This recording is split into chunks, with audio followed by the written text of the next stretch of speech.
All right, you guys ready for your first comedian? She's a really funny girl. You can watch her on Chelsea Lately and on VH1. Please give it up for Giulia Rozzi. Thank you. Oh, so much taller. God, oh my honey, I don't even know. So confusing. He didn't say my other credit, which is I just made my 30th appearance on YouTube. Thank you. They keep booking me. The last time that I was on YouTube, I put a video of myself doing stand-up, and in that set, I did a rape joke. I was against rape in the joke. Thank you. And the first comment I got, I'm guessing it was from a guy. I couldn't tell by his dragon avatar, but the first comment I got was, I don't think she has to worry about getting raped. That was the first comment. Oh my God, yeah, so mean. Don't feel bad. Second comment was, I'd rape her. Rapeable.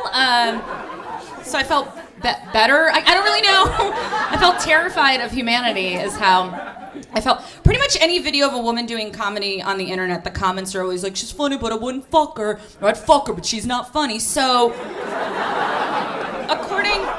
according to commenters, women can only have one talented hole, and I want all my holes to be talented. I showed the comments to my then boyfriend, and the rape comments, and he read them, and then he walked away, and then he very sincerely came back and goes, babe, I can be honest with you. I don't think it's cool that guys rape. And I was like, wow, that is so brave of you to admit. It's amazing. We broke up, and we did. This summer, we broke up. And this is fun. When you go through a breakup, other people, girls, like to scare you and to tell you how hard dating is. My friend told me a horror story. She's like, oh my God, you're single? It's going to be so hard. My friend's friend went on a blind date with this guy. They made out. She got a mouth rash. She went, do you know her? Yeah, it's a fucked up story. So, like, she got a mouth rash. She went to the doctor. Doctor said, that's formaldehyde poisoning. Do you work in a morgue?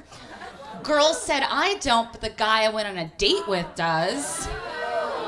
A week later, that guy got arrested for having sex with dead bodies.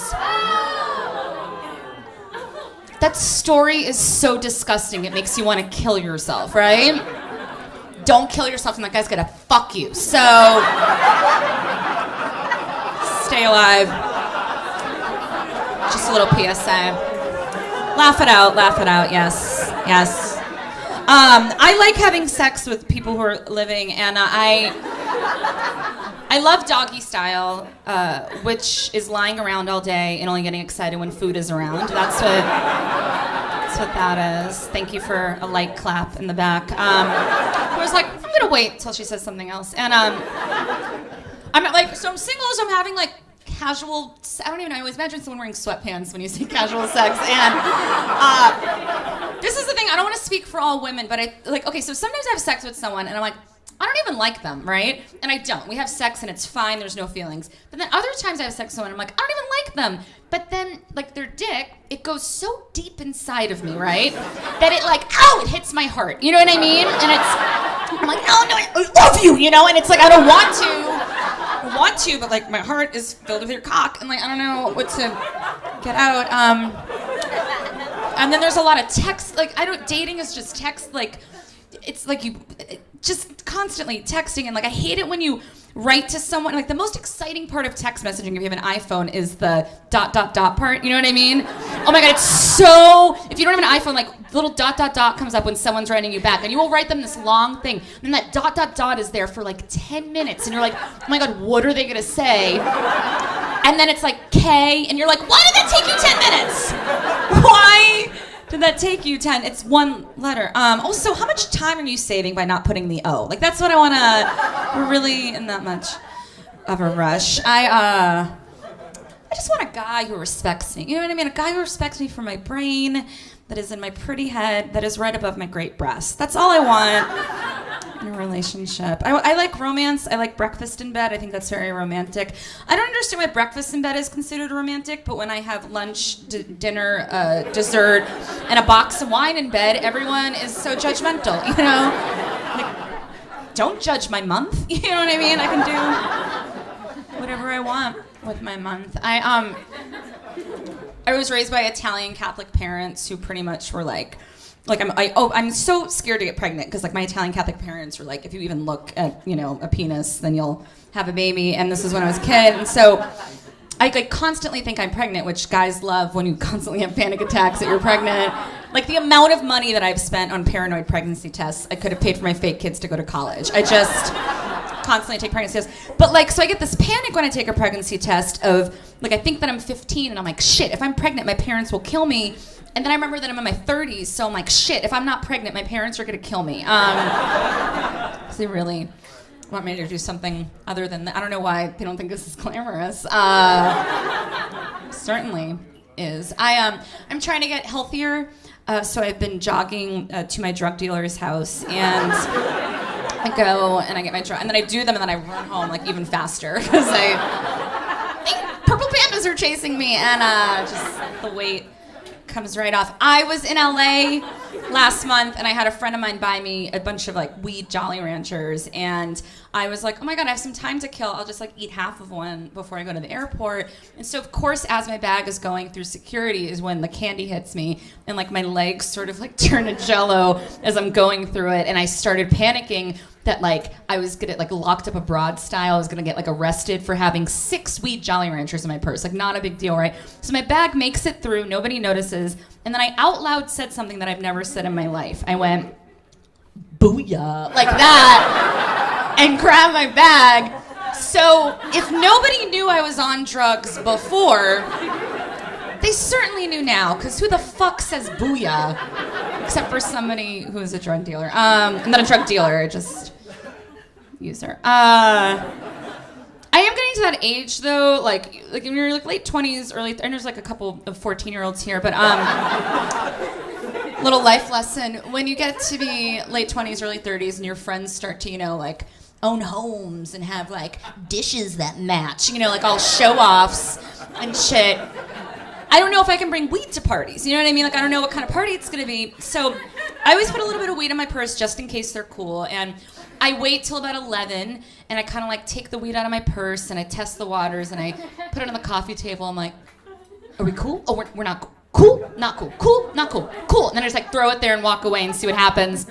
There's always this one girl who like grabs her Vera Bradley purse and clutches it to her chest, and she's like, I want to do drugs. I'm like, you just drank like a whole jug of wine. Like, why are you? It's just weed. It's not Coke. I wouldn't waste my Coke on you losers. Like, relax, right? So my friend who owns the house, he used to be my drug dealer in college, right? So he pulls me aside and he's like, listen, I still smoke weed. It's just my wife.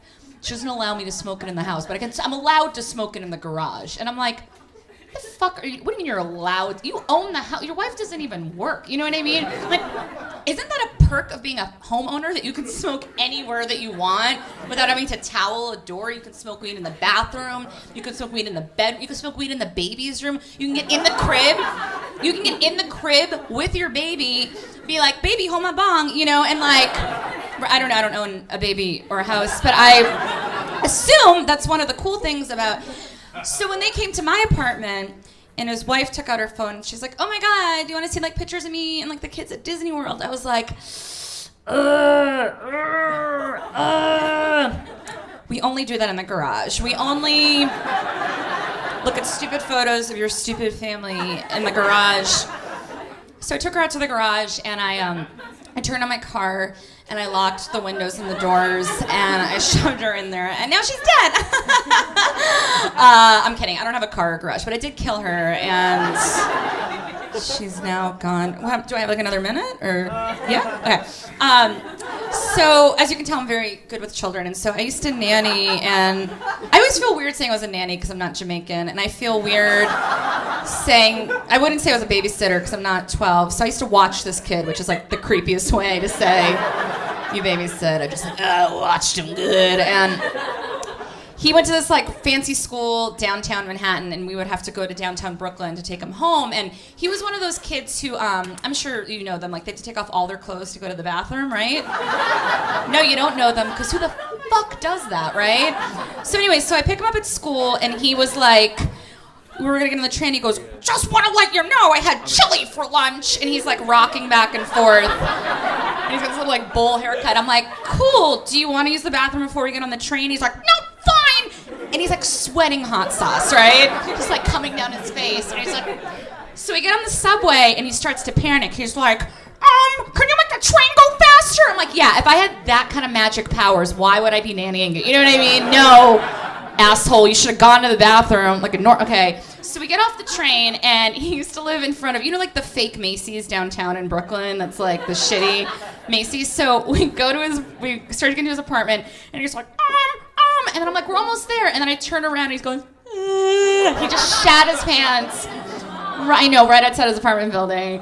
And I was like, oh my God, don't worry, nobody noticed, but we're in downtown Brooklyn, so these two guys walk by and they go, yo, motherfucker just shat his pants. And they start laughing and pointing, and I'm like, that is really funny. And so his mom was like, look, I know you're a comedian, please don't ever share this on stage.